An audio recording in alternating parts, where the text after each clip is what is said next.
1장 45절로 49절의 말씀을 다 같이 음성으로 봉독하시겠습니다.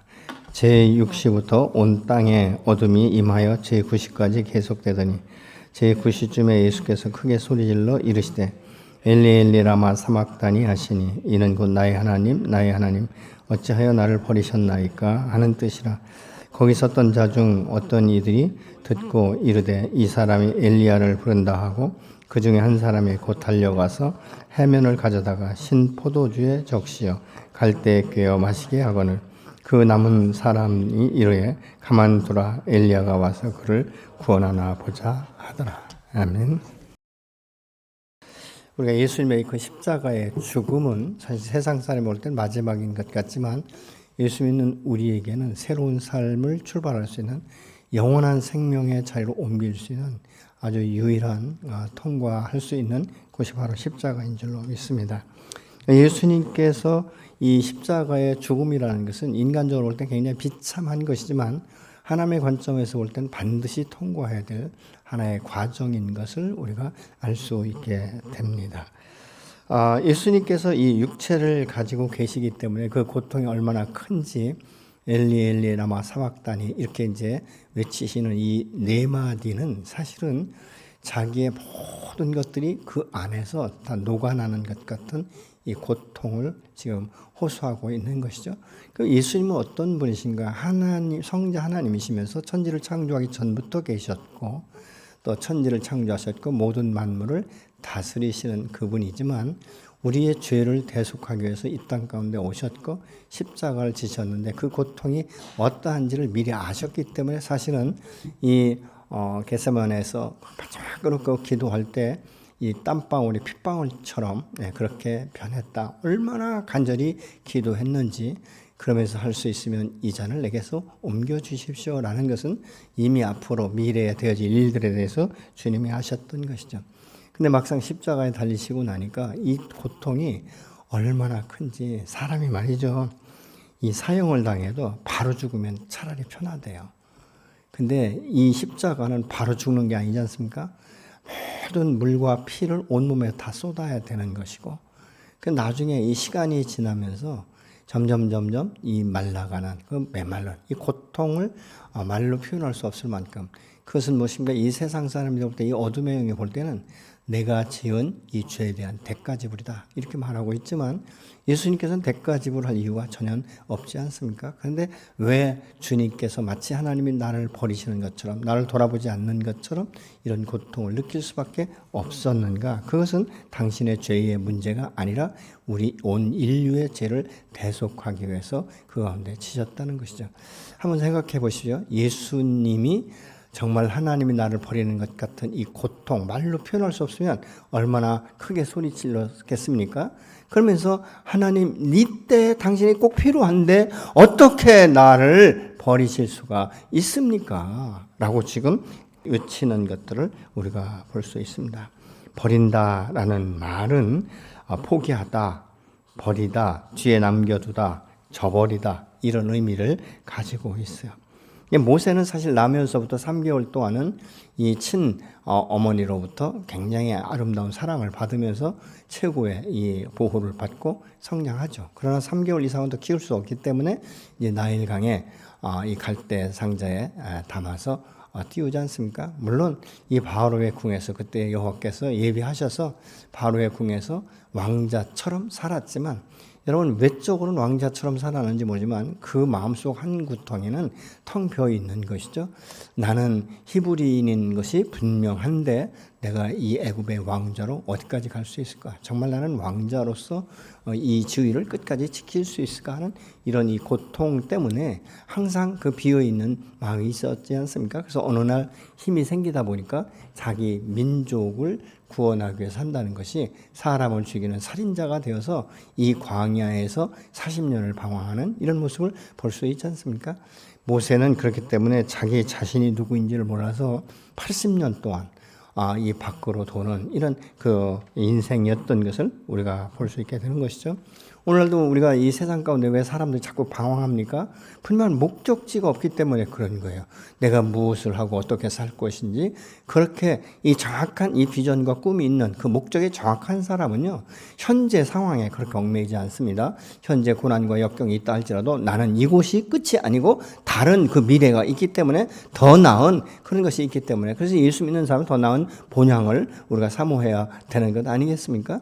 여러분 이 주님이 그 십자가에서 이 고난, 이 고통 당하는 것은 바로 내가 당할 수 있는 고통인 거예요. 내가 그 고통, 하나님 어찌하여 나를 버리시나이까라고 외칠 수밖에 없는 모든 뼈에 진액이 마르고 도저히 이 혀가 말라 이제 안으로 들어가는 이런 상태, 소리를 낼래야 소리를 낼 수 없을 만큼의 그 고통의 이 시간들을 지금 말하고 있는 것 아니겠습니까? 요즘에도 이 입양 간 사람들이 이제 나이가 들고 하다 보면 그 뿌리를 찾기 위해서 한국에 방문하는 모습을 종종 여러분 뉴스나 이런 것을 통해서 볼 수 있지 않습니까? 왜 그들이 한국에서 사는 것보다 더 잘 살고 더 좋은 환경에서 사는데도 불구하고 왜 굳이 이 자기를 버렸다라고 생각할 수 있는 이 한국 땅에 와서 자기의 친 생모나 생부를 찾는 원인이 무엇인가? 뿌리를 찾고 싶은 거예요. 여러분 인간이 뿌리를 잃어버리면요. 사실은 살은 것 같지만 죽은 것이에요. 이 꽃꽂이 같은 경우도 그렇지 않습니까? 나무에서 잘리는 순간 얘는 살아있는 것 같지만 죽은 거예요. 우리 영혼이 하나님을 떠났기 때문에 사실 육체를 가지고 혼과 이 모습을 가지고 육체를 가지고 살긴 살지만 그의 영이 하나님과의 단절이 옴으로 인하여서 영원한 생명이 뭔지 진리가 무엇인지를 알지 못한 채 살아가지 않습니까? 그래서 이 세상 사람들은요 자기 목적이 정확하지 않은 사람은 이 불나방처럼 살아가는 것이죠. 오늘은 이곳 가서 기웃거리고 내일은 저곳에서 기웃거리고 자기의 정확한 그래서 이 여러분 자녀들을 양육할 때 무조건 공부해라가 아니라 이 아이의 재능과 특성이 무엇인지를 가능하면 분별해서 그쪽 방향으로 갈 수 있도록 제도해 주는 것. 그래서 그것이 바로 여호와의 말씀 안에서 진리 가운데서 하나님께서 주신 이 사명, 하나님이 주신 이 비전, 하나님이 주신 이 꿈을 따라서 성장할 수 있도록 자녀들을 양육하는 것이 가장 중요한 것으로 우리가 믿습니다. 사람이 두렵고 안정감을 누리지 못하고 염려와 불안감을 느끼는 것은요 인간이 범죄하고 나서부터 하나님으로부터 분리되면서 그렇게 되지 않습니까? 에덴에서 그렇게 하나님과 함께 벗하고 즐기던 이 아담과 하와가 범죄하는 순간에 돌아서서 숨는 모습을 볼 수 있지 않습니까? 왜 그렇습니까? 두려운 거예요. 자기가 무슨 일을 하고 있는지 알고 있었던 거 아니겠습니까? 그러니까 이 아담과 하와가 얼마나 이 에덴에서 쫓겨났을 때 두려웠을까? 얼마나 힘들었을까? 우리가 다시 한번 생각해 볼 수 있는 것이죠. 여러분 이 세상 사람 하나님을 알지 못하고 인생이 어디서부터 와서 어디로 가는지를 정확히 알지 못하는 사람들은요. 아무리 지식이 많다 할지라도 아무리 돈이 많다 할지라도 그 마음 한편에 비어있는 부분이 있다는 것이죠. 만족이 없다는 것입니다. 여러분 돈으로 만족할 것 같으면 이 거부들은 만족할 수 있어야 되지 않습니까? 그런데 항상 보면 부족한 것을 우리가 볼 수 있죠. 하나님의 사랑하시는 아들 영원 전부터 영원까지 함께 하시는 그 주님이 얼마나 고독하고 얼마나 힘들었으면 아버지 어찌해서 나를 내면하십니까? 어떻게 나를 이렇게 버리실 수 있습니까? 이 고통과 고난을 당신이 아시지 않습니까? 라고 지금 반문하고 있는 모습을 볼 수 있게 되는 것이죠. 이 예수님은 그렇기 때문에 이 땅에 오시기 전에는 하늘 아버지와 함께 아주 친밀한 이 관계 가운데 있었던 것을 우리가 볼 수 있는데 잠언 8장 30절의 말씀을 보시겠습니다.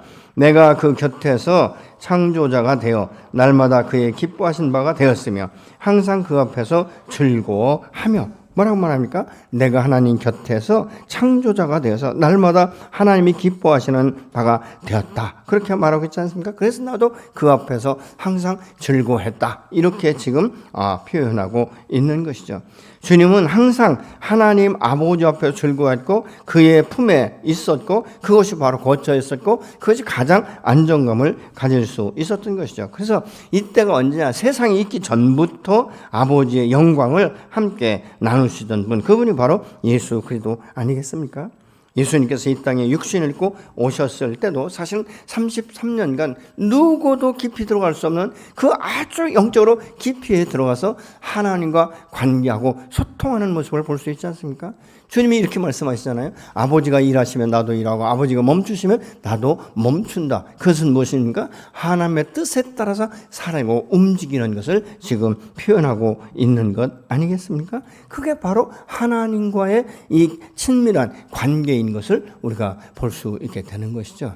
여러분, 이유가 예수 믿고 구원받았다 해서 모든 그리스도인이 안정감을 누리고 모든 그리스도인이 하나님과 함께 긴밀한 이 관계를 누리는가? 그렇지 못한 경우가 허다하게 많습니다.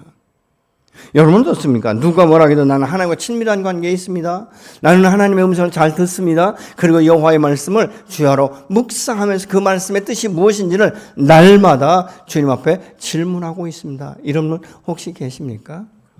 여러분, 우리의 삶은 이 예수님처럼 33년간 이 땅 가운데 오셨지만 한 번도 아버지 집을 잃어버린 적이 없고, 그래서 그가 어렸을 적에 성전에서 말씀을 나눌 때 그 육신의 부모들 가서 너 왜 여기 들어왔냐 하니까 내 아버지 집에 내가 있는 것이 뭐가 이상하냐 이렇게 반문하던 것들을 우리가 성경을 통해서 알 수 있게 되는 것이죠. 그렇게 이 친밀했던 이 아버지께서 십자가를 지셨을 때 모든 것을 다 내려놓는 것처럼 마치 나를 버린 것처럼 이런 이 상황을 접하면서 고통의 강도가 너무 커서 감당하기 어려울 만큼 되기 때문에 소리쳐 말하기를 어찌해서 아버지여 나를 버리십니까? 이 사람이 말이죠. 이 죄성을 가진 이 인간은요, 참 쉽게 사람과의 관계를 끊고요, 딱 돌아서면 쳐다보지도 않는 경우도 있습니다. 어떤 경우에는 이 애견이 말이죠. 집에 있을 때는 막 얼마나 사랑하는지요. 막 뽀뽀도 하고 막 이러잖아요.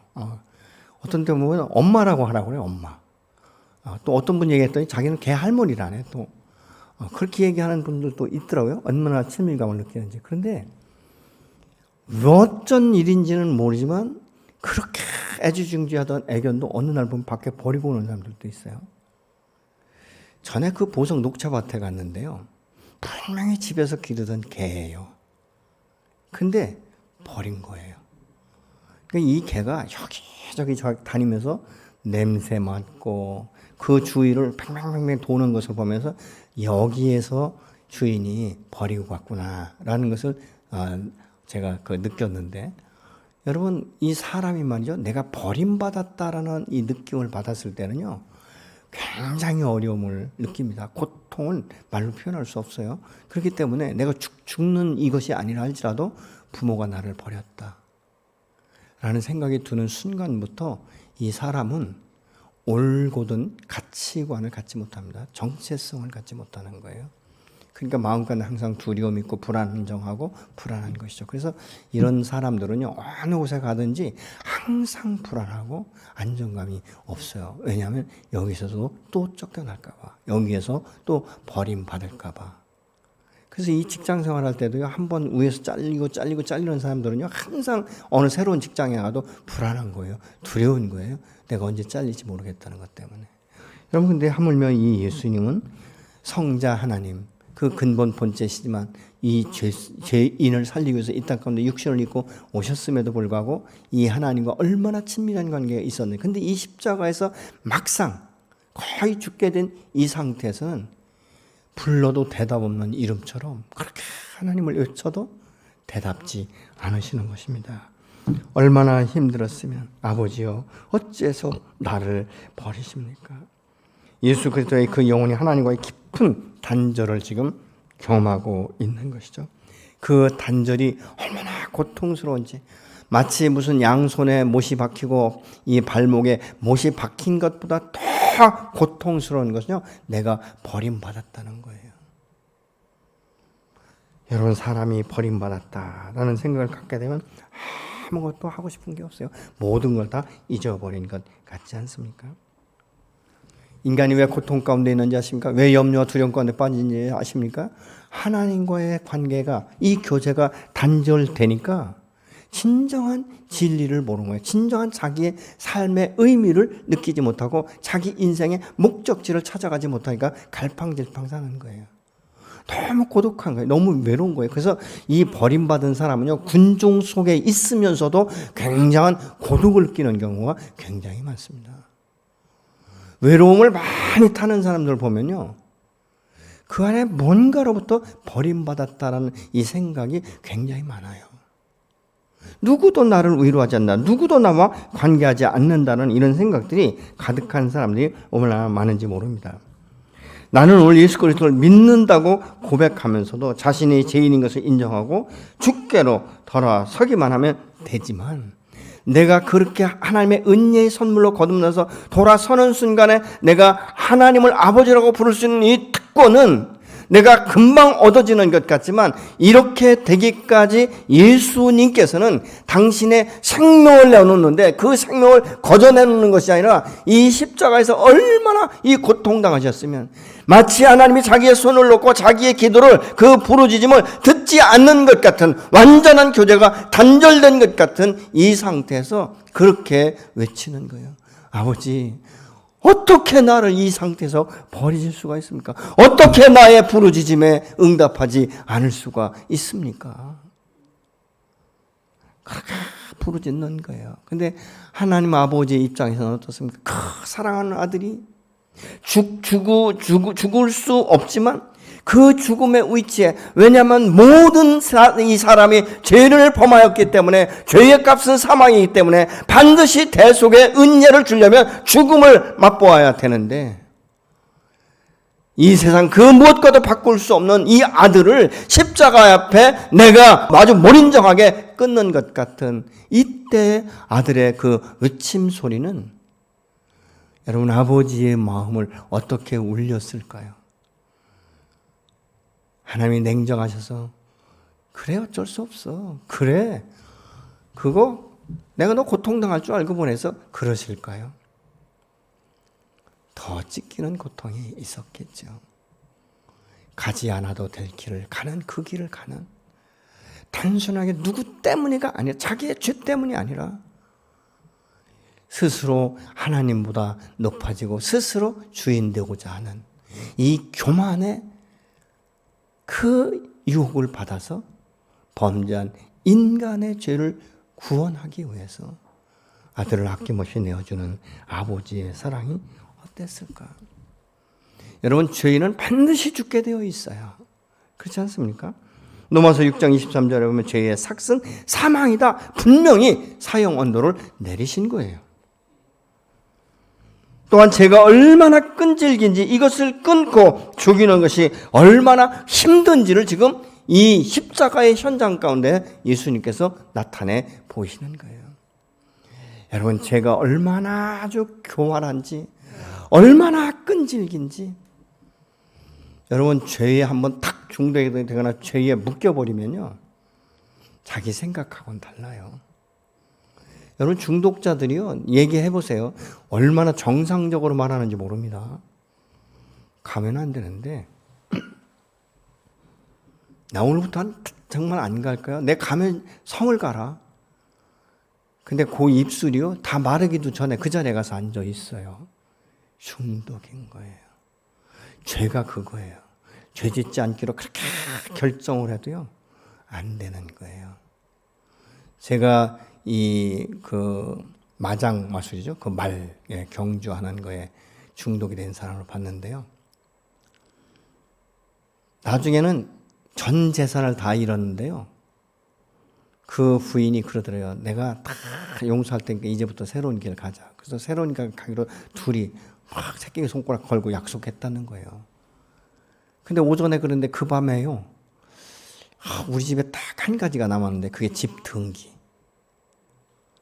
그거를 어디다 감췄나, 이것을 막 계속 궁리하고 찾다 보니까 그 서랍장 밑에 그 부인이 넣는 것을 살짝 기억이 나서 그 야밤에 그 등기, 집등서, 등기문서 가지고 나가서 다음날 다 날려버렸다는 거예요.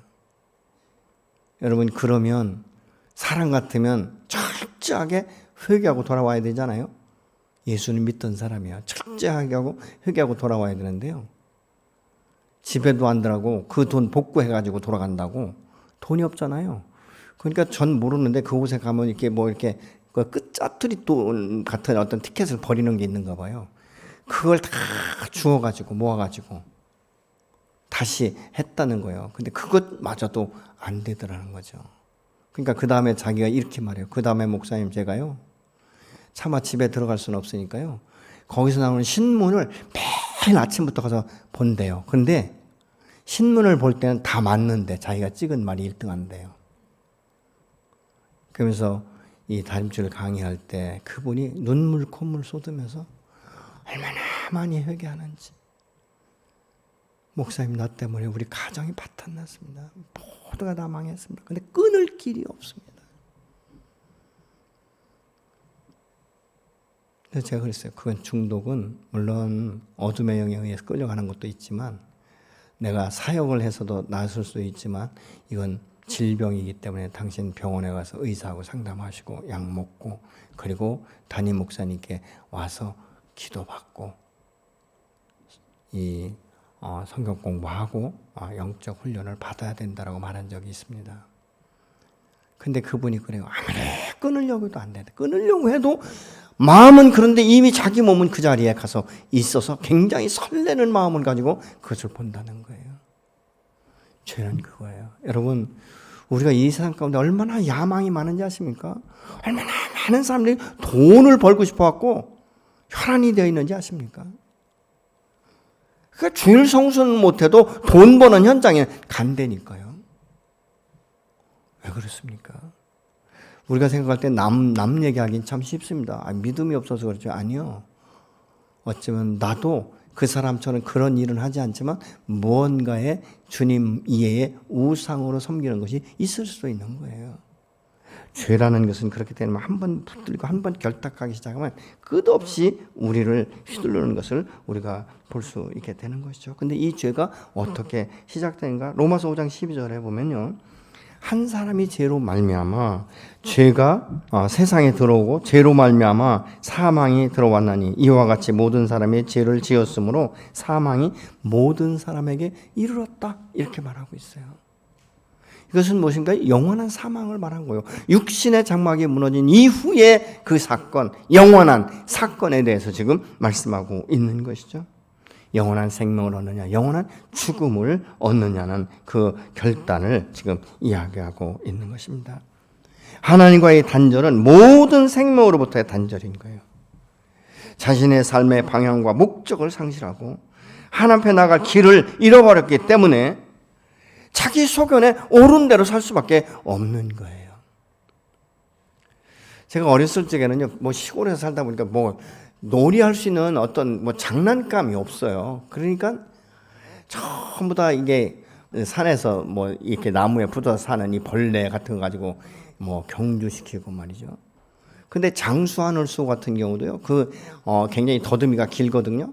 근데 이것은 이 더듬이로 방향을 잡는 거예요. 근데 장난하라고 이 더듬이 딱 잘라버리는 거예요. 그리고 이렇게 하나 돌 세워놓고 누구 것이 더 1등 하나 이런 경주하는데요. 이게 그거를 딱 잘라놓으니까 방향을 못 잡는 거예요. 방향 감각을 못 잡는 거예요. 어떻게 보면 굉장히 잔인한 거지만 그런 것을 보면 뭘 느끼냐면 방향을 잃어버리면 모든 인생을 허비하는구나. 여러분이 인생 가운데 빠르게 가는 것이 중요한 것이 아니라 바르게 가는 것이 중요한 줄로 믿습니다. 아무리 빨리 가도 곁길로 가면 그것은 영원히 멀어지는 거예요. 처음엔 미약하지만 갈수록 더 멀어지는 것들을 우리가 볼 수 있게 되는 것이죠. 그래서 우리가 전도를 해도 보면요. 어린 아이들보다 어른들이 더 견고한 진으로 자리 잡았어요. 산전수전 다 경험하다 보니까 웬만해가지고는 아무리 복음이고 진리라고 말할지라도 믿지 않으려고 하는 이런 선입견을 갖고 있는 것들을 우리가 보고 있지 않습니까? 삶의 방향성을 잃어서 자기 속에는 옳은 대로 행동하는 사람들의 특징이 뭔지 아십니까? 정욕과 탐심과 탐욕과 명예, 어떤 권력욕, 어떤 지배력 이런 것에 모든 신경을 다 써버리는 거예요. 그렇게 해야 자기가 마치 성공한 사람처럼 생각하고 있다는 것입니다. 그러니까 하나님으로 만족하지 못하니까 세상 것으로 만족하려고 하는 이런 일들이 비일비재하게 일어나는 것들을 우리가 볼 수 있지 않습니까? 그리고 이 하나님을 알지 못하는 사람들의 모든 것의 기준은 자기예요. 제가 이렇게 부부 학교하고 할 때 가끔은 이렇게 질문해요. 부부 싸움을 왜 하는가? 틀려서 싸우는가? 달라서 싸우는가? 근데 많은 분들이요, 달라서 싸운대요. 아니에요, 여러분. 틀려서 싸우는 거예요. 다르면요, 조화를 이룰 수 있어요. 아, 당신이 다르게 생각하는구나. 제가 지금 여기서 본 꽃꽂이와 여러분들이 보시는 꽃꽂이는 다릅니다. 그렇죠? 제가 보는 모습과 여러분이 보는 모습은 달라요. 그런데 제가 이 꽃꽂이를 보면서 저는 옆면만 보니까 아, 이거 십자가를 일직선으로 세웠네? 이렇게 이야기할 수 있지만 여러분들이 볼 때는 어떻습니까? 십자가는 십자가가 제대로 섰다. 이렇게 보실 수도 있지 않습니까? 여러분 부부싸움 할 때 틀려서 싸우는 거예요. 왜 내 말을 안 듣냐? 내 말이 맞는데. 그러지 않습니까 혹시? 당신 의견은 그렇군요. 근데 제 의견은 이래요. 그래서 우리는 달라서 싸워요. 이런 분 계십니까? 아니죠. 틀려서 싸우시잖아요. 자녀 양육하는 것도 틀려서 싸우는 거예요. 누가 맞아요? 다 틀릴 수도 있어요. 다 맞을 수도 있고요. 그렇지 않습니까? 근데 내 자녀는 내 방식대로 키워야 바르게 키우는 줄 알아요. 근데 아니에요. 나의 원가정 가운데 내가 교육받은 대로 내 자녀를 양육하고 있다는 사실을 여러분 아십니까?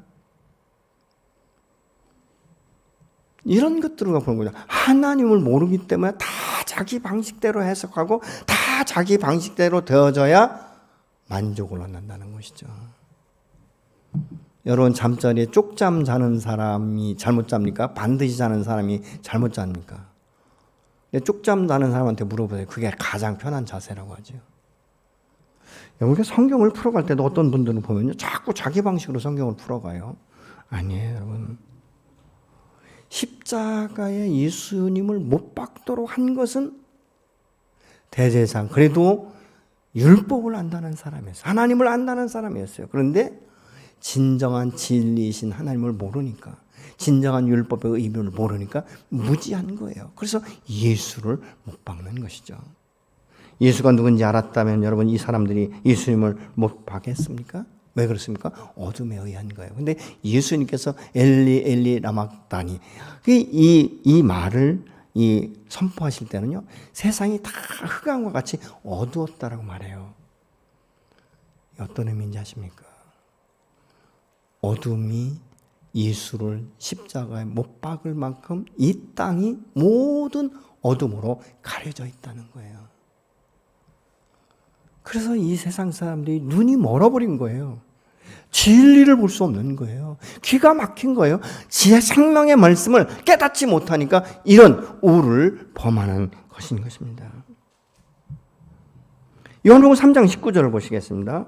그 정죄는 이것이니 곧 빛이 세상에 왔으되 사람들이 자기 행위가 악함으로 빛보다 뭐를 더 사랑했다고요? 어둠을 더 사랑했다는 거예요. 어떻게 빛보다 어둠을 사랑할 수 있는가? 왜요? 자기들이 죄 가운데 있기 때문에 빛 가운데 나올 수가 없는 거예요. 여러분 빛 가운데 나온다는 굉장히 투명한 겁니다. 이건 엄청난 영적 전쟁이 있어지는 거예요. 사람이 정직하고 투명하게 사는 건요, 엄청난 자기의 희생이 있어지는 거예요. 손해를 감내한다는 결단이 있어야 빛 가운데 나올 수 있는 거예요. 어둠은 계속 어둠을 낳습니다. 한 번 거짓말하면 계속 거짓말합니다. 전 목회를 하다 보면요, 정말로 기가 막히게 거짓말하는 성도가 있어요.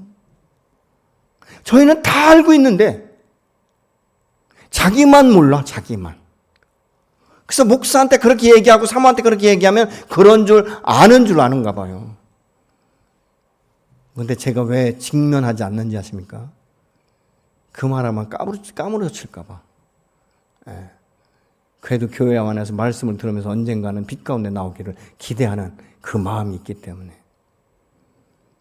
다 까버리면요, 못 살아요. 그렇지 않습니까, 여러분? 안 그렇습니까, 여러분? 그런데 이게 한두 번 해야죠. 한 번 보고 두 번 보고 자꾸만 거짓말하고 싶은 거예요. 여러분 정직하셔야 됩니다. 우리의 부정함, 우리의 부정직, 이것이 세상을 어둡게 했고 눈을 가리었고 귀를 가리었고 주를 못 만나게 한 거예요. 그래서 결국은 자기들이 똑똑한 척하고 십자가에 못 박았지만 그것이 일시적인 승리는 했을 수 있지 모르지만 성경에 말하니까 너가 승리한 것이 아니라 여자의 후손의 발꿈치를 조금 상하게 했을 뿐이다라고 말씀하고 있지 않습니까? 십자가의 이 죽음은 예수님이 말할 수 없는 고통과 고뇌 가운데 있었지만 사람들이 볼 땐 죽음으로 끝나는 것 같지만 그 주님께서는 그 고통과 그 시간들이 지나가면서 부활의 생명에 대한 소망을 갖게 한 것인 줄로 믿으시기 바랍니다. 여러분 이 세상 사람 다 날 몰라줘도요. 주님만이 나를 알아주세요. 주님만이 나의 고통을 아는 거예요. 주님이 나의 죽은 영혼을 생명으로 살리셨기 때문에 그 생명이 얼마나 소중한지 우리는 그것을 알 수 있어야 되는 것이죠. 그리고 느끼고 누려야 되는 줄로 믿으시기 바랍니다. 생명은 생명을 낳는 거예요. 생명의 사람답게 사시는 여러분이 되시기를 예수님으로 축원합니다. 여러분 생명을 가지고 있는 자가 마치 죽은 자처럼 사시면 안 돼요. 여러분 이 생명의 길을 열기 위해서 지금 예수님이 십자가에 달리시다 그 처절한 고통 가운데 엘리 엘리 라마 사막다니 어찌하여 하나님 나를 버리시나이까라는 이 고통의 외침을 소리를 지금 보고 있는 것이죠. 이 죄값이 얼마나 큰지 우리는 생각해 봐야 돼요. 우리들이 아니라 내 죄가 얼마나 큰지 나 하나의 죄 때문에 주님이 십자가에 죽으셨다는 거예요. 그런데 우리는 자꾸 복수를 해서 우리들 하다 보니까 내 거는 조금이고 저 사람은 내가 봐도 너무나 죄를 많이 졌기 때문에 저 사람은 크고 아니에요 여러분. 우리의 영이 죽은 것은 우리의 영이 하나님과 교제가 단절된 것은 죄의 양이 아니에요. 그 자체가 죄인 것이죠. 그게 언제 아닙니까 여러분.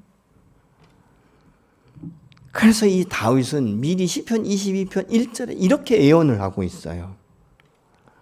내 하나님이여 내 하나님이여 어찌 나를 버리셨나이까? 어찌 나를 멀리하여 돕지 아니하시오며 내 신음소리를 듣지 아니하시나이까?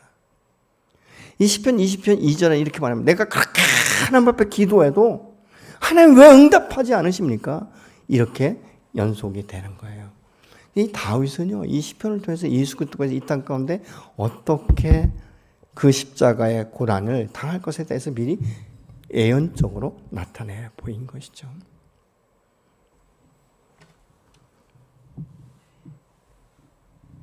여러분 이 외침은 주께 정말로 닥친 이 객관적 사실, 즉 우리를 대신해서 받으신 형벌로 하나님과의 분리가 얼마나 고통스러운가를 지금 나타내 보여주고 있는 것입니다.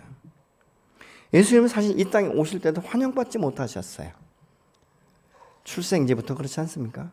근데 돌아가실 때도 전혀 환영받지 못하고 돌아가신 거예요. 가장 처절하고 가장 비참하고 모든 사람이 저주의 결과라고 말하는 십자가를 지는 가장 비참한 이 죽음을 넘어가는 것을 우리가 볼 수 있게 되는 것이죠. 무엇 때문에? 내 죄를 대속하기 위해서. 여러분, 여러분의 죄가 얼마나 큰지 생각해 보셨습니까? 나의 죄를 대속하기 위해서 주님이 그 십자가에 지신 그 고통, 가능하면 내가 이 잔을 받고 싶지도 않을 만큼 힘든 이 고통, 이 시간을 그대로 십자가를 통해서 통과하시는, 얼마나 힘드셨으면 성자 하나님이신 그분이 어찌하여 아버지 나를 버리시나입니까? 어찌 이때 내 손을 놓을 수 있습니까? 어떻게 나의 침을 듣지 않으실 수가 있습니까? 라는 아주 절박하게 지금 외치는 이 소리가 바로 저와 여러분 한 사람 한 사람의 영혼을 죄에서 이제 끝을 내시고 영원한 생명, 어둠을 넘어서 빛으로 임하게 하는 깜깜한 이 어둠이 엄습해 있는 그것이 바로 예수님의 부활을 통해서 생명의 빛으로 임하는 것으로 변화된 줄로 믿습니다. 예수님이 십자가에 당하는 이 고통에 대해서 우리는 그대로 묵상해야 되는 것이죠. 그러나 그 고통으로만 아니라 고통을 넘어서서 내게 새로운 생명을 주시고 사망에서 생명으로 옮기게 하시고 영원한 심판에 이르지 않도록 하신 하나님의 한량없는 그 사랑, 한량없는 은혜를 우리가 봐야 되지 않겠습니까? 하나님의 심판 중에 가장 무서운 것은요, 재물이나 건강을 잃어버리는 것이 아니에요. 하나님의 현실적으로 우리에게 가장 큰 고통을 주는 게 뭔지 아십니까? 나를 떠나시는 거예요. 하나님과의 분리. 그래서 이 신구약사 약 400년간 이 침묵기가 있지 않았습니까? 불러도 대답 없는 거예요. 불러도 하나님 말씀하지 않는 거예요. 불러도 선지자도 안 보내시는 거예요. 그 기간이 자기 속에 옳은 대로 행한 것 같지만 얼마나 고통의 시간이었는지. 여러분, 부모와 자녀 간의 가장 큰 고통이 뭔지 아십니까? 대화하지 않는 거예요. 단절이죠. 모든 것을 단절시키는 겁니다. 단절은 뭐예요? 고립되는 것 아니겠습니까? 하나님이 얼마나 이 단절에 대해서 하나님이 얼마나 힘드셨으면요. 창세기 6장 3절에 보면 여호와께서 이르시되 나는 영원히 사람과 함께하지 않겠다라고 말씀하셨어요. 나는 영원히 인간과 함께하지 않겠다. 좀 살만하니까 하나님 떠나니까 그냥 그 물로 홍수 심판이 이르렀는데 또 조금 살려놓으니까 창세기 11장에 가서는 또 바벨탑을 쌓고 이러잖아요. 이게 죄성을 가진 인간의 모습이에요. 오죽하시면 않겠다. 내가 인간하고는 다시는 소통하지 않겠다. 대화하지 않겠다라고 말씀하셨겠습니까? 그럼에도 불구하고 사랑의 하나님은 다시 우리의 영혼을 회복하기 위해서 당신의 독생자 예수 그리스도를 보내서 온전한 회복의 통로를 여신 것입니다. 이 회복의 통로를 열기 위해서 십자가를 지시는 그 고통, 이 고뇌, 그 외침의 소리를 좀 이 밤에 묵상해 보셨으면 좋겠습니다. 엘리 엘리 라마 사박다니, 하나님이여 하나님이여 어찌하여 나를 버리시나이까. 버림받은 것 같은, 불러도 대답이 없는, 꼭 필요할 때 돕지 않는 하나님처럼 느껴진 이 고통이 얼마나 컸을까요? 그럼에도 불구하고 주님은 끝까지 감당하시지 않습니까? 누구 때문이에요? 나 때문입니다. 그만큼 저와 여러분을 사랑하시는 거예요. 그래, 내가 이 고통의 시간을 넘어가리라. 그런데 이 고통의 시간이 너무 고통스럽다, 너무 괴롭다. 그 외침이 바로 하나님이 자기를 놓고 떠나신 것 같은 것이죠. 그러기에 우리는 무한하신 헤세드의 사랑을 가지고 계신 이 하나님, 이 하나님의 한량없는 사랑 가운데 다시 돌아서서 잃어버린 나를 찾고 잃어버렸던 하나님과 깊은 교제 가운데 들어가서 더 새롭고 충만한, 더 친밀한 관계 가운데 주님과의 소통이 이루어지는 저와 여러분이 되시기를 예수로 축원합니다. 여러분, 여러분의 한 명의 그 생명을 구원하신 것은요, 바로 주님의 생명을 바꾼 거예요. 하나님 아버지께서 그 외침의 고통의 소리를 들으면서도 어쩔 수 없다. 내가 죽어야 저 영혼이 산다. 내가 죽어야 내가 가장 사랑하는 저 영혼이 나와 소통할 수 있다라고 말씀하시는 하나님의 한량없는 사랑과 은혜 가운데 이 밤에 함께 묵상하고 기도하는 시간 가졌으면 좋겠습니다.